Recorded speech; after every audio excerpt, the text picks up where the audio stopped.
La blague, c'est quoi? C'est que quelqu'un est allé chercher un emploi dans une grosse structure. Il voulait être gardien, parce que lui n'est pas allé à l'école. Il voulait être gardien dans cette structure. Il s'est présenté au directeur des ressources humaines, qui lui dit, est-ce que tu as une adresse mail pour qu'on vous envoie le dossier à fournir? Le monsieur dit, j'ai pas d'adresse mail. On lui dit donc, tu ne peux pas être gardien chez nous. Parce que ça, c'est le minimum, il faut avoir une adresse mail.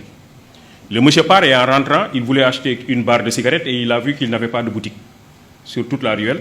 Il dit, ça c'est une idée pour moi, je vais commencer par une petite table et je vais vendre des barres de cigarettes. Il commence par cette affaire qui marche bien. Après, il vend des journaux. Après, des crédits téléphoniques. Après, il installe une boutique. Et après, il a un grand domaine commercial. Et un master en comptabilité est venu le voir pour être recruté dans son entreprise. Alors, et le monsieur lui dit, moi, je suis titulaire d'un master en comptabilité, je veux être recruté dans ton entreprise. Je veux que tu me donnes ton adresse mail. Et comme ça, une fois à la maison, je t'envoie tout mon dossier dans ton adresse mail, dans ta boîte mail. Et le monsieur lui dit, j'ai pas d'adresse mail.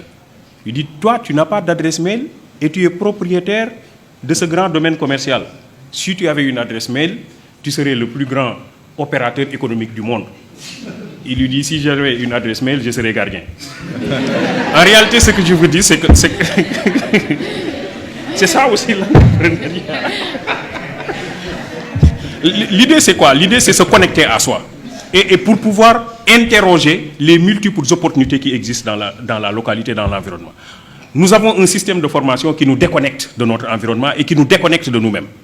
Parce que justement, l'école que nous avons héritée de la colonisation développe des curricula qui ne nous réconcilient pas toujours avec nous-mêmes.